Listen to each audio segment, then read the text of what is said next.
المبارک میں ہی ہے۔ اب جیسے کہ آپ جانتے ہیں کہ دن اگر 22 ہے تو اس کی رات تاک رات یعنی 23ویں رات ہوگی، اور بعض علماء کرام کے نزدیک رمضان المبارک کی 23ویں رات شب قدر قرار دی گئی ہے، جو کہ پہلا روزہ ہمارا جس تاریخ کو بنا اس لحاظ سے 23ویں شب قدر کہلائی گئی۔ تو آپ لوگ اسی نسبت سے جو ہے وہ شب قدر کی رات میں 23ویں رات میں عبادت کریں۔ ویسے تو 27ویں رات زیادہ تر علماء کرام کے نزدیک 27ویں رات شب قدر ہے، لیکن ہمیں ہر طاق رات میں عبادت کرنی چاہیے۔ تو آج میں آپ کے لیے جو پاورفل وظیفہ لائی ہوں، یہ عمل ایسا عمل ہے کہ اس عمل کے کرنے سے اللہ تبارک و تعالی آپ کی ہر حاجت بھی پوری فرمائے گا اور آپ کا گھر رزق سے بھر دے گا۔ تو رمضان المبارک کا یہ وظیفہ جو میں آج آپ کے لیے لائی ہوں وہ بھی بتاؤں گی۔ اس سے پہلے میں اپنے تمام ان نئے آنے والے ویور سے گزارش کروں گی جو ابھی ہمارے چینل پر نئے آئے ہیں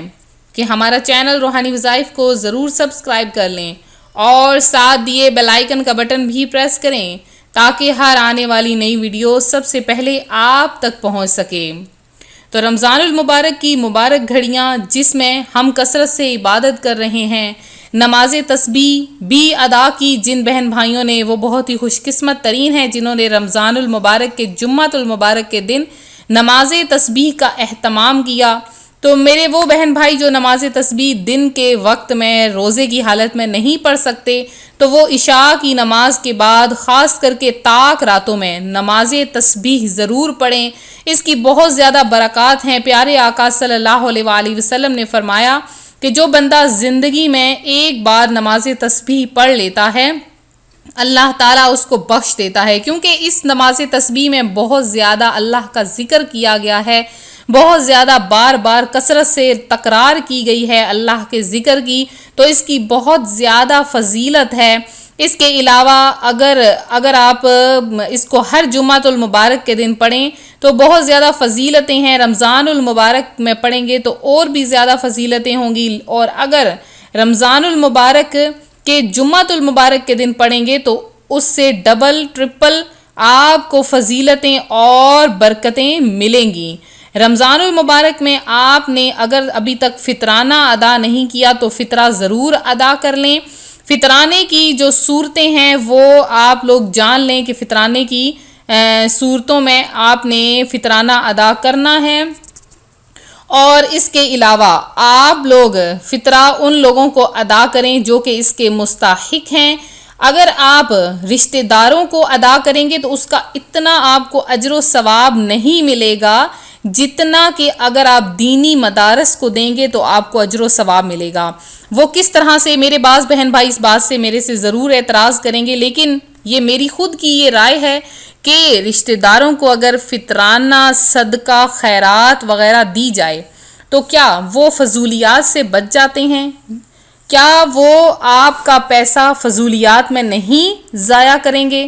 اگر آپ کسی کو ایسے لوگوں کو دیتے ہیں جہاں پر شادی وغیرہ کے لیے کوئی جہیز خریدتا ہے، تو جہیز پیارے آقا صلی اللہ علیہ وآلہ وسلم نے اپنی بیٹی حضرت فاطمہ الزہرا جو کہ خاتون جنت، دو جہانوں کے سردار کی پیاری بیٹی، ان کا جہیز کیا تھا؟ یہ ہوتا ہے اصل جہیز جسے ضروریات زندگی کہا جاتا ہے۔ اس کے علاوہ جتنا بھی جہیز دیا جاتا ہے وہ سب فضولیات میں شمار ہوتا ہے، لہٰذا اگر آپ کسی کو پیسہ دیتے ہیں، وہ جہیز خریدتا ہے، تو وہ آپ کا پیسہ ثواب کے لیے نہیں جاتا ہے۔ وہی پیسہ اگر آپ مدرسے میں دیتے ہیں، مساجد تعمیر کرانے میں دیتے ہیں، اور مدرسے میں ایسی جگہ پر دیتے ہیں جہاں پر یتیم بچے پڑھ رہے ہیں، فری تعلیم حاصل کر رہے ہیں، اور ان کا دیکھیے گا پڑھنا وہ آپ کے لیے ثواب کا باعث ہوگا، اور یہ صدقہ جاریہ ہوگا جو صدقہ کبھی بھی ختم نہیں ہوتا، اسے صدقہ جاریہ کہا جاتا ہے۔ پھر اس کے بعد آپ لوگ مدارس میں یہ دیتے ہیں پیسہ، تو وہاں پر جو غریب بچے پڑھ رہے ہوتے ہیں اب وہ قرآن پاک پڑھیں گے، قرآن پاک کا ایک ایک لفظ پڑھیں گے اور اس کے بعد وہ تعمر پڑھتے رہیں گے، حافظ قرآن بنیں گے، تو ان کا جو پڑھنا ہوگا وہ جب پڑھیں گے وہ آپ کے پیسوں سے پڑھا ہوا ہوگا، تو وہ آپ کو مرنے کے بعد بھی ثواب ملتا رہے گا۔ اور یہ ایسا صدقہ ہے جو کہ صدقہ جاریہ ہے، رشتہ داروں کو دیا، انہوں نے کھایا، پیٹ بھرا اور اس کے بعد ہضم ہو گیا، وہ ثواب ہمارا ایک دن کے لیے ہے۔ لیکن اگر ہم کسی مدارس کو دیتے ہیں جہاں پہ یتیم غریب بچے پڑھ رہے ہیں، تو وہ بچے جب تک قرآن پاک پڑھتے رہیں گے آپ کو ثواب ملتا رہے گا، صدقہ جاریہ ہوتا رہے گا۔ پھر آپ مساجد میں دیتے ہیں، جو مسجد تعمیر ہو رہی ہے اس کی جو ایک اینٹ ہوگی آپ کی اگر وہ پیسوں سے لگ جائے گی تو جب تک وہ اس دیوار میں اینٹ رہے گی تب تک آپ کو اس کا ثواب ملتا رہے گا، آپ کو اس کا صدقہ جاریہ مرنے کے بعد آپ کی قبر میں بھی ملتا رہے گا۔ تو یہ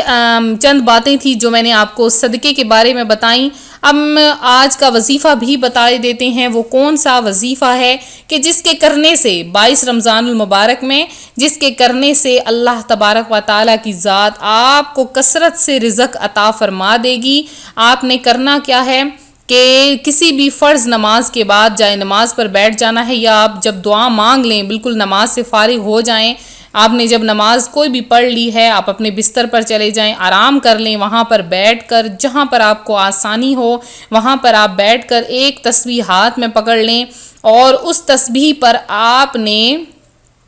اول آخر 11 مرتبہ درود پاک پڑھنا ہے۔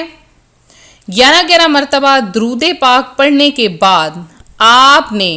یا اللہ یا رحمان 300 مرتبہ پڑھنی ہے، یا اللہ یا رحمان 300 مرتبہ،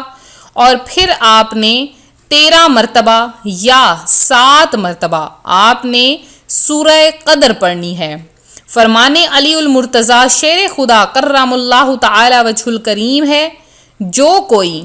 رمضان المبارک میں یا رمضان المبارک کی کسی بھی طاق رات میں سورہ قدر یعنی انا انزلناہ فی لیلۃ القدر یہ پڑھتا ہے 7 بار، تو اللہ تعالیٰ اسے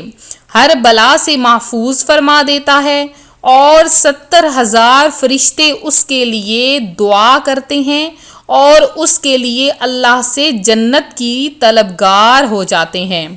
تو یہ تھا ہمارا آج کا وظیفہ۔ تو جب آپ نے وظیفہ مکمل کر لینا ہے تو وظیفے کے بعد آپ نے اللہ کی بارگاہ میں گڑ گڑا کر دعا مانگنی ہے، اپنے لیے حاجت، اپنی جو حاجت ہے وہ آپ نے پیش کرنی ہے۔ اللہ تبارک و تعالی آپ کے گھر، آپ کا گھر رزق سے بھر دے گا۔ یہ ایک رزق کا پاورفل عمل ہے جو کہ رمضان المبارک میں کیا جاتا ہے۔ اس کے عمل سے اللہ کی ذات بندے کو کثرت سے رزق عطا فرما دیتی ہے۔ اب آج کا جو سوال ہے وہ یہ ہے کہ حضرت علی المرتضی شیر خدا کرم اللہ تعالی وجہ الکریم کا عرس مبارک رمضان کی کون سی تاریخ کو ہے؟ تو یہ آپ نے ضرور بتانا ہے۔ اور میرے وہ بہن بھائی جنہوں نے خصوصی دعا میں حصہ لیا اور ہم نے جو سوال پوچھا تھا اس کا درست جواب دیا ہے، ان کا نام بھی دعا میں شامل کر دیتے ہیں۔ وہ کون سے بہن بھائی ہیں؟ سب سے پہلے میں ان کے لیے دعا کروں گی جنہوں نے ایک کمنٹ کیا ہے اور یہ کہا ہے کہ ان کا کمنٹ نہیں پڑھا جاتا ہے۔ شیریں خدا بخش ہیں، اللہ تبارک و تعالیٰ ان کو، ان کے بچوں کو، ان کی زندگی میں تمام مشکلات پریشانیاں حل فرمائے، ان کے بچوں کو صحت عطا فرمائے، ان کی تمام خواہشیں حاجتیں پوری فرمائے۔ اور اب ان کا نام شامل کرتے ہیں جنہوں نے سوال کا درست جواب دیا اور جو مدنی تحفے کے حقدار ٹھہرے ہیں، ان کا نام دعا میں شامل کرتی ہوں۔ سعدیہ سلام ہیں جنہوں نے درست جواب دیا ہے، نازیہ قاسم ہیں، اور اس کے علاوہ ایک میرے بہن بھائی ہیں گلریز دیشمکھ ہیں جنہوں نے درست جواب دیا ہے، اور محمد خلیل ہیں، افسانہ خان ہیں، عابدہ اشرف ہیں جنہوں نے درست جواب دیا ہے، سمرین آصف ہیں جنہوں نے درست جواب دیا ہے، اور زینب ہیں، اور اس کے علاوہ عابدہ، ان کا میں پہلے نام لے چکی ہوں، ظاہر احمد ہیں، شاہینہ ہیں، انجم پروین ہیں، اور یونس شیخ ہیں، سمرین شیخ ہیں، اور اس کے علاوہ نورین ہیں اور سید زیتونہ ہیں، سید شفیع، سید سہیل، سید اور بھی سید ہیں ماشاءاللہ سے، سید بھی ہمارے گروپ میں شامل ہیں، اور شیخ ریاض ہیں اور شیلا بیگم ہیں۔ اللہ تبارک و تعالیٰ سے دعا ہے اللہ تعالیٰ ان کی تمام حاجتیں مرادیں پوری فرمائے، اور میری طرف سے 1000 کلمہ طیبہ کا 1000 درود پاک کا ثواب آپ کی خدمت میں پیش ہے، قبول کیجئے۔ باقی سب بہن بھائی بھی ضرور سوال کا درست جواب دیا کریں اور سوالوں میں شامل ہوں۔ اب میرے وہ بہن بھائی جنہوں نے خصوصی دعا میں حصہ لیا ہے ان میں عابدہ اشرف ہیں، اجاز شاہ ہیں اور نوشین ہیں، اس کے علاوہ شمیم خان ہیں، عشرت جہان ہیں اور نوری مرزا ہیں، رئیسہ پروین ہیں، اور اس کے علاوہ راہبہ ہیں، ایسے ہی ان کا نام ہے، آسیہ ہے، فریال امتیاز ہیں اور ڈاکٹر ساجدہ ہیں، انہوں نے دعا میں حصہ لیا ہے، رضوانہ ہیں، خاور حیات ہیں۔ تو ان کا نام آج اس لیے شامل کیا ہے کیونکہ جمعۃ المبارک کا اگلا دن ہے، تو آپ لوگوں کا نام جن کا نام خصوصی دعا میں شامل کیا گیا ہے ان کا نام بھی میں نے لیا ہے، اور اس کے علاوہ جتنے بہن بھائی جنہوں نے کمنٹ کیا ہے سب کا نام خصوصی دعا میں لیا گیا ہے۔ اللہ تعالیٰ آپ سب کی حاجتیں مرادیں پوری فرمائے، آپ کا گھر رزق سے بھر دے، اور جو بے اولاد ہیں انہیں اولاد نرینہ عطا فرمائے، آپ کی تمام مشکلات دور فرما دے۔ ملتے ہیں اپنے اگلے وظیفے کے ساتھ، دعاؤں میں یاد رکھیں، اپنا خیال رکھیں، فی امان اللہ۔